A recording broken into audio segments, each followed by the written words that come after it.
Hello दोस्तों, कैसे हो आप। मैं जानती हूँ आप बड़े खैरियत से होंगे और अच्छी अच्छी कहानी सुन रहे होंगे। चलिए कहानी शुरू करते हैं। माता पार्वती के 3 प्रश्न।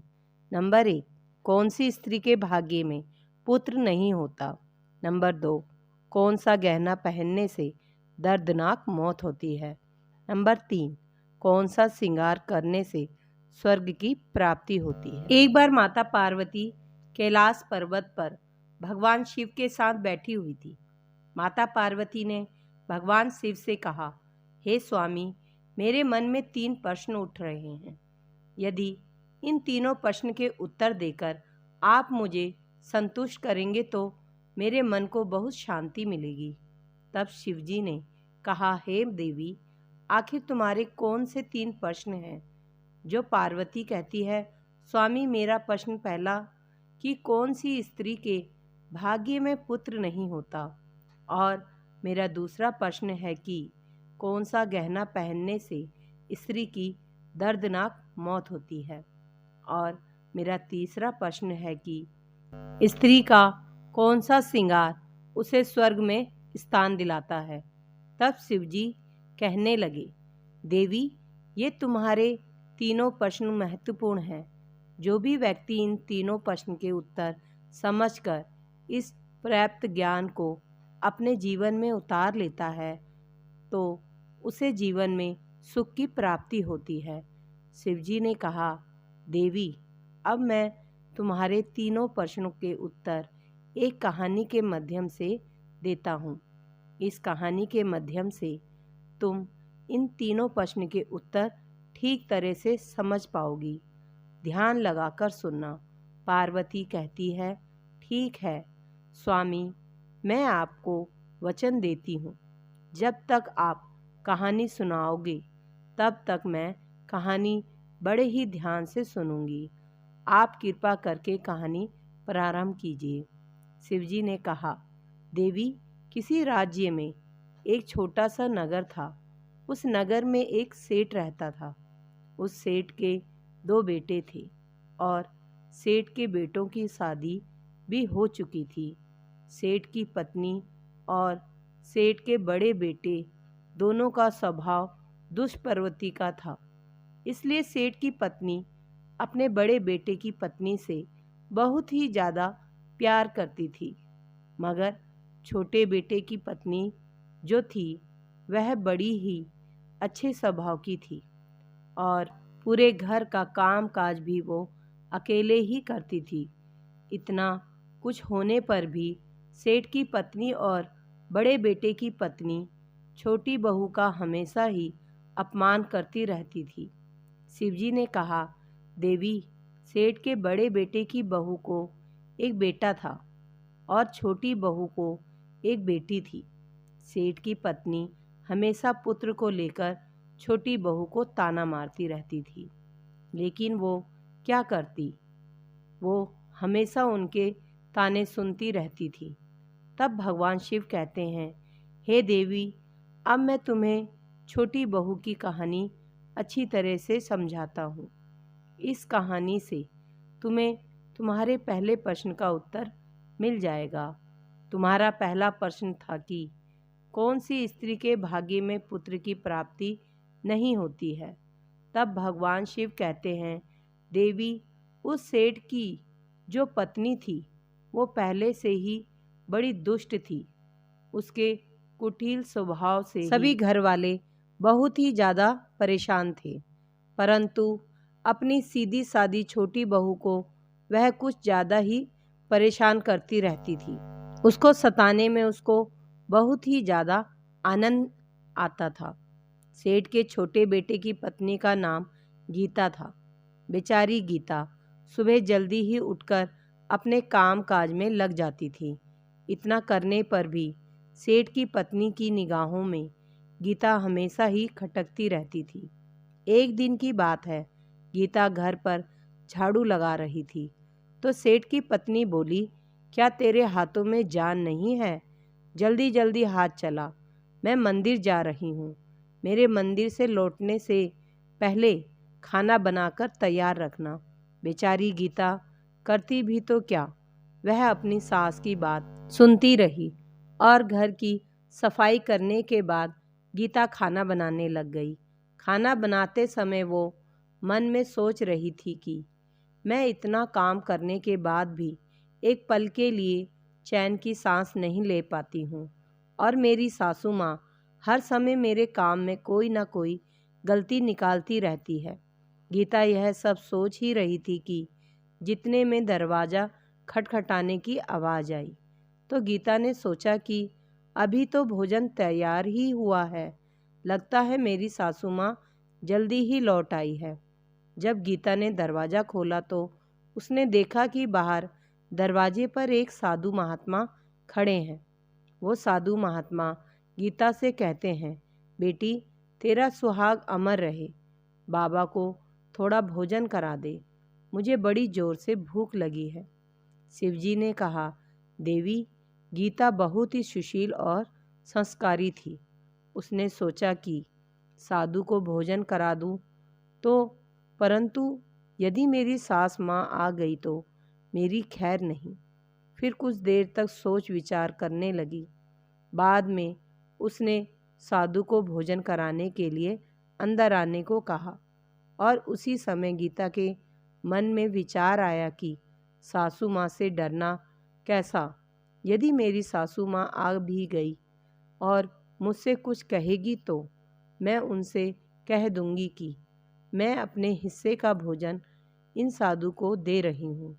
शिवजी ने कहा, देवी फिर ऐसा सोचकर गीता साधु को अंदर ले गई और अतिथि धर्म का पालन करते हुए उस साधु को भोजन कराने लगी। अभी साधु को भोजन करा ही रही थी कि गीता की सासू माँ आ गई और फिर साधु को घर के अंदर बैठा भोजन करते देख उसका गुस्सा 7वें आसमान पर जा पहुंचा और एकदम से साधु महात्मा से कहने लगी कि यहाँ कोई भंडारा नहीं चल रहा है, हमारे घर से उठकर जल्दी से बाहर निकल जाओ।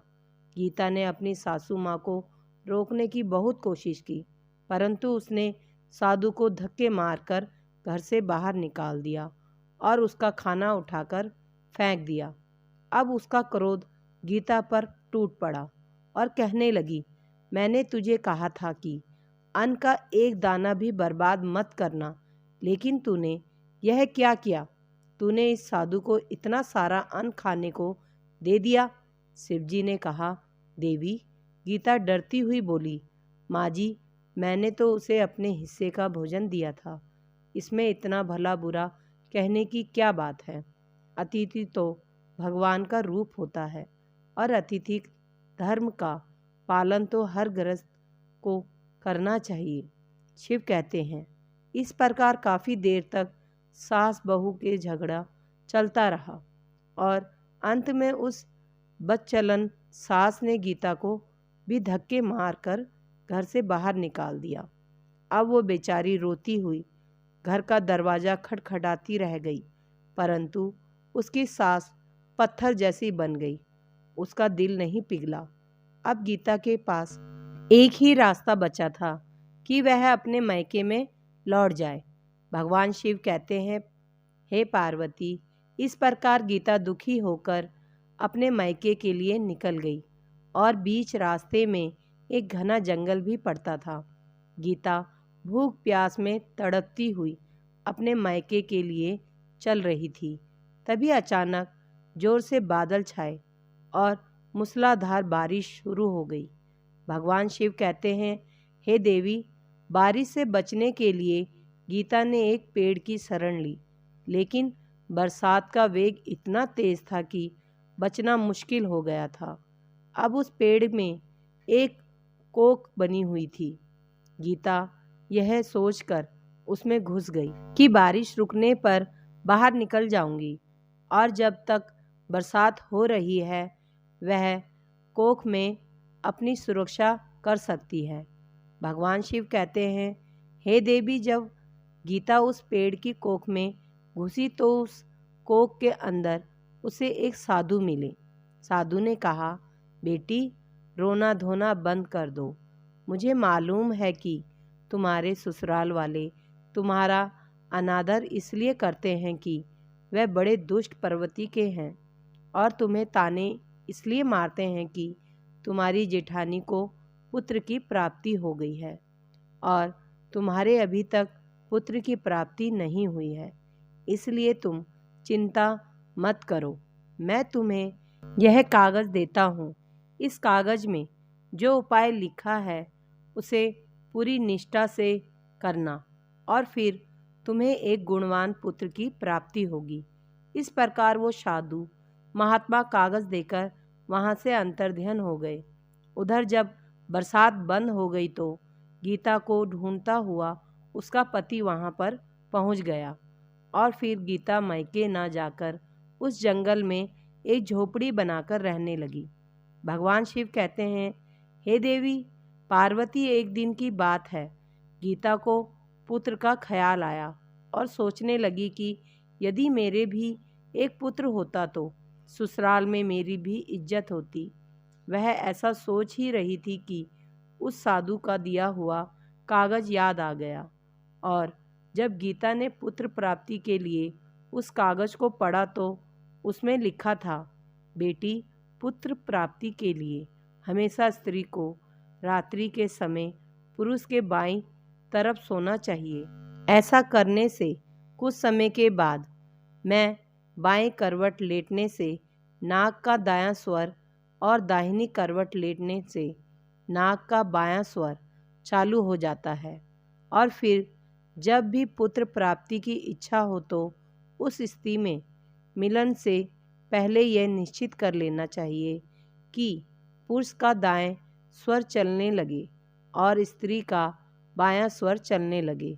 उसी समय गर्भ धारण किया जाना चाहिए। ऐसा करने से निश्चित ही पुत्र की प्राप्ति होती है, और इसके विपरीत स्वर चलने से पुत्री की प्राप्ति होती है। कागज में आगे लिखा था कि मासिक धर्म शुरू होने से प्रथम 4 दिन में मिलन से पुरुष रोगी होता है। 5वीं रात्रि में मिलन से पुत्री की प्राप्ति होती है। 6ठी रात्रि में मिलन से पुत्र की प्राप्ति होती है। 7वीं रात्रि में मिलन से बाधाएं पुत्री की प्राप्ति होती है। 8वीं रात्रि से मिलन से ऐश्वर्यशाली पुत्र प्राप्त होता है। 9वीं रात्रि में मिलन से ऐश्वर्यशाली पुत्री की प्राप्ति होती है। 10वीं रात्रि में मिलन से अति श्रेष्ठ पुत्र की प्राप्ति होती है। 11वीं रात्रि में मिलन से अच्छे संस्कार वाली पुत्री की प्राप्ति होती है। इसके बाद भगवान शिव कहते हैं, हे देवी पार्वती, इस प्रकार गीता ने 10वीं रात अपने पति से मिलन करके गर्भ धारण किया। अब सुबह स्नान आदि से निर्वत होकर पूजा पाठ करके गीता का पति लकड़ी काटने के लिए चला गया। उसके पति के जाने के बाद तूफान आया और गीता की झोपड़ी उस तूफान में उड़ गई और बरसात होने लगी, और फिर गीता बरसात से बचने के लिए एक पेड़ पर पता लिखती है। यह पता उसी कोक का था जिस कोक में गीता बरसात से बचने के लिए पहले छुपी थी। गीता ने पेड़ के ऊपर पता इसलिए लिखा था कि क्योंकि जब उसका पति लकड़ी लेकर वापस आएगा तो पेड़ पर पता लिखा हुआ देखकर उसी कोख में बरसात से बचने के लिए चला जाएगा। भगवान शिव कहते हैं, हे देवी पार्वती, उधर गीता उस कोख में जाकर छुप जाती है जो उस पेड़ के अंदर बनी हुई थी। उस पेड़ के पास में 2 प्रेत आत्माओं का निवास स्थान था। गीता बरसात से बचने के लिए उस कोख में छुपी हुई थी, और उधर वह दोनों प्रेत आत्माएं बरसात से परेशान होकर उसी पेड़ की तरफ चली आ रही थी। फिर उस पेड़ के नीचे आकर एक प्रेत आत्मा कहने लगी, अब तो चला भी नहीं जा रहा, वरना मन तो कर रहा था कि माणिक टापू पर चलें। तभी दूसरी आत्मा बोलती है, इसमें हमारे लिए कौन सी बड़ी बात है, यह पेड़ हमें अभी उड़ाकर अभी वहाँ पर पहुँचा देगा जहाँ माणिक मोती का टापू है। ऐसा कहकर वह दोनों प्रेत आत्माएं पेड़ के ऊपर बैठ गई और वो पेड़ अचानक से उड़ने लगा और उधर गीता को कोक में घुसते ही थकान की वजह से नींद आ गई। लेकिन पेड़ के उड़ने से लगने वाले झटके से गीता की नींद खुल गई और पेड़ को उड़ता हुआ देखकर वह अचानक से घबरा गई और गीता ने पेड़ की कोख से बाहर देखा तो पेड़ के ऊपर दो प्रेत आत्माएं बैठी हुई थी। इसलिए गीता ने परिस्थितियों के साथ समझौता किया और सोचा कि जो होगा वो अच्छा ही होगा। फिर कुछ देर के बाद वो पेड़ माणिक टापू पर पहुंचा और नीचे उतर गया। उधर वह दोनों प्रेत आत्माओं को भूख लग रही थी, इसलिए वह दोनों शिकार की तलाश में निकल गई। भगवान शिव कहते हैं, हे देवी पार्वती, उन दोनों प्रेत आत्माओं के जाने के बाद में गीता कोख से बाहर निकली और उसने चैन की सांस ली। अब जैसे ही गीता ने माणिक टापू पर फैली रेत को देखा तो एकदम से आश्चर्यचकित हो गई और वो रेत चमक रही थी।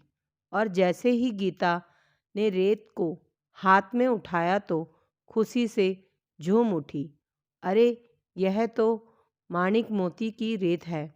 और फिर गीता ने अपनी ओढ़नी के पल्लू में 4-5 किलो रेत बांध ली और जल्दी से आकर उस पेड़ की कोख में छुप गई। भगवान शिव कहते हैं, हे देवी पार्वती, इधर गीता का उस कोख में जाना हुआ और उधर से वो दोनों प्रेत आत्माएं पेड़ पर वापस आ गई और आकर आपस में कहने लगी, आज तो भरपेट भोजन मिल गया। अब चलो वापस वहीं लौट चलते हैं जहाँ से हम आए थे। और फिर इस प्रकार थोड़ी ही देर में वो पेड़ उड़कर उसी जगह पर पहुँच गया। भगवान शिव कहते हैं, हे देवी पार्वती, गीता उसी कोख में घुसी रही जब तक वह दोनों प्रेत आत्माएं उस पेड़ से चली नहीं गई। और जैसे ही वह दोनों आत्माएं पेड़ से चली गई, वैसे ही गीता माणिक मोती की पोटली लेकर उस कोख से बाहर आ गई और मन में सोचने लगी कि इतने सारे माणिक मोती देखकर मेरी सासू माँ खुश हो जाएगी और अब मैं ससुराल वापस जाऊंगी और अपनी सासू माँ को इतने सारे माणिक मोती दूंगी। फिर वो मुझसे कभी भी लड़ाई झगड़ा नहीं करेगी और मुझसे प्यार करने लगेगी। भगवान शिव कहते हैं, हे देवी, इधर गीता ऐसा सोच रही थी कि तब तक गीता का पति गीता को ढूंढते हुए उस पेड़ की तरफ आ गया और गीता अपने पति को सारी घटना बताती है और अपने पति के साथ वापस अपने ससुराल के घर पहुंच जाती है और उसे कैसे माणिक मोती प्राप्त हुआ वो सारी कहानी अपनी सासू माँ को बता देती है। भगवान शिव कहते हैं, माणिक मोती लेने के बाद गीता की सास एकदम से क्रोधित होकर बोली, तू थोड़े से माणिक मोती लेकर क्यों आई है? वहाँ पर जितने भी मोती थे वो सब लेकर आना चाहिए था। फिर अपनी सासू माँ की बात सुनकर गीता कहने लगी, सासू माँ, हमारी 7 पीढ़ियों के लिए ये माणिक मोती काफ़ी हैं। तो सासू माँ कहने लगी, अरे पागल स्त्री, माणिक मोती भी काफ़ी होते हैं क्या? जितने हों उतने ही कम हैं। अब देख, मैं जाऊंगी और कितने सारे माणिक मोती लेकर आऊंगी। भगवान शिव कहते हैं, हे देवी, गीता ने अपनी सास माँ को बहुत समझाया, परंतु उस लालची स्त्री के एक भी बात समझ में नहीं आई।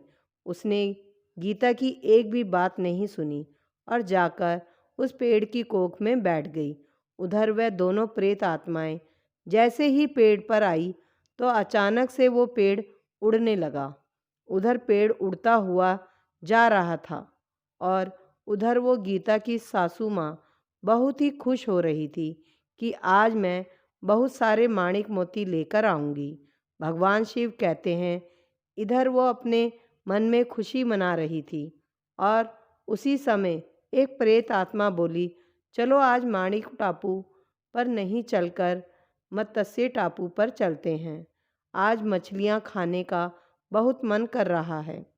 और फिर जैसे ही प्रेत आत्माओं ने मछली खाने का मन बनाया तो वह पेड़ मत्स्य टापू पर चला गया। भगवान शिव कहते हैं, हे देवी पार्वती, इस प्रकार प्रेत आत्माओं की बात सुनकर कोख में बैठी हुई वो गीता की सासू माँ खुद पर संयम नहीं रख सकी और एकदम से बोल पड़ी, अरे तुम माणिक टापू क्यों नहीं जा रहे हो? मत्स्य टापू पर क्यों जा रहे हो? माणिक टापू पर चलो। अब जैसे ही उस औरत की आवाज़ सुनी तो वो प्रेत आत्माओं ने समझ लिया कि इस पेड़ की कोख में कोई छुपा हुआ है। उन्होंने जैसे ही कोख में प्रवेश किया तो उन दोनों प्रेत आत्माओं ने उस लालची औरत को देखा तो उसे उठाकर पेड़ से नीचे फेंक दिया और नीचे गिरते हुए उसकी मौत हो गई। अब जैसे ही उसके घर वालों को पता चलता है तो उस औरत का पति यानी कि गीता का ससुर गीता के पास जाता है और उसे कहता है कि बेटी, मैं तो उसे पहले से ही समझाता था कि तू ऐसा काम मत कर। कभी किसी को भी लालच नहीं करना चाहिए और बहुएं तो बेटियों की तरह होती हैं, उन्हें प्यार देना चाहिए। मगर उसने मेरी एक भी बात नहीं मानी और आज उसे उसके कर्मों की सज़ा भगवान ने दे दी। भगवान शिव कहते हैं, हे देवी पार्वती, उधर गीता अपने पति के साथ में आनंदपूर्वक जीवन व्यतीत करने लगी। फिर कुछ समय गुजरने के बाद गीता को एक गुणवान पुत्र की प्राप्ति हुई और पुत्र की प्राप्ति के बाद गीता की खुशी का ठिकाना नहीं रहा और वह भगवान का शुक्रिया अदा करने लगी। उधर सेठ के बड़े लड़के की बहू, जो हमेशा गीता को पुत्र को लेकर ताने मारती थी, जब गीता को पुत्र की प्राप्ति हो गई और उसे धन की भी प्राप्ति हो गई, उधर सेठ के बड़े लड़के और बहू के दिन गरीबी में गुजरने लगे। तो सेठ की बड़ी बहू जाकर गीता के आगे हाथ जोड़कर अपनी गलती की माफ़ी मांगने लगी। गीता बहुत ही दयावान औरत थी, इसलिए उसने अपनी जेठानी को माफ़ कर दिया और जो भी माणिक मोती लेकर आई थी उसमें से कुछ माणिक मोती अपनी जेठानी को भी दे देती है। इस तरह वो पूरा परिवार अच्छे से जीवन यापन करने लगता है। इस प्रकार जब समय सुखपूर्वक व्यतीत होने लगा तो सेठ की बड़ी बहू का जो पुत्र था वो अवगुणी था, इसलिए उसने सारा धन बर्बाद कर दिया और गीता का जो पुत्र हुआ था वह बहुत ही गुणवान पुत्र था। वह अपने जीवन में इतना आगे बढ़ा कि उसने अपने माता पिता का नाम रोशन कर दिया और फिर जब गीता और उसकी जेठानी का जीवन समाप्त हुआ तो गीता को स्वर्ग की प्राप्ति हुई और उसकी जेठानी को नरक में स्थान मिला। भगवान शिव कहते हैं, हे देवी पार्वती, तुम्हारा पहला प्रश्न था कि कौन सी स्त्री के भाग्य में पुत्र नहीं होता। तो सुनो, साधु के द्वारा दिए गए कागज के विपरीत जो कार्य करता है उसके भाग्य में पुत्र योग नहीं होता है। और तुम्हारा दूसरा प्रश्न था कि कौन सा गहना पहनने से स्त्री पुरुष की दर्दनाक मौत होती है। तो सुनो, वो है लालच रूपी गहना जो सेठ की पत्नी ने पहना था और खूब सारे माणिक मोती लाने के लिए कोख में घुस गई और प्रेत आत्माओं द्वारा नीचे फेंक दी गई। लालच के कारण सेठ की पत्नी की दर्दनाक मौत हो गई, इसलिए लालच रूपी गहना कभी भी नहीं पहनना चाहिए। भगवान शिव कहते हैं, तुम्हारा तीसरा प्रश्न था कि कौन सा श्रृंगार करने से स्त्री को स्वर्ग में स्थान मिलता है। तो सुनो, वो है चरित्र रूपी श्रृंगार, यानी कि चरित्रवान और प्रतिवर्ता स्त्री। सेठ की छोटी बहू गीता की तरह मृत्यु के बाद स्वर्ग में जाती है, इसलिए हर विवाहित स्त्री को पतिव्रता और चरित्रवान होना चाहिए। परिवार के साथ में मिलजुल कर रहना चाहिए। वीडियो अगर पसंद आए तो इसको लाइक शेयर ज़रूर करना और अच्छी अच्छी कहानी के लिए मेरे चैनल को सब्सक्राइब ज़रूर करना। धन्यवाद कहानी सुनने के लिए।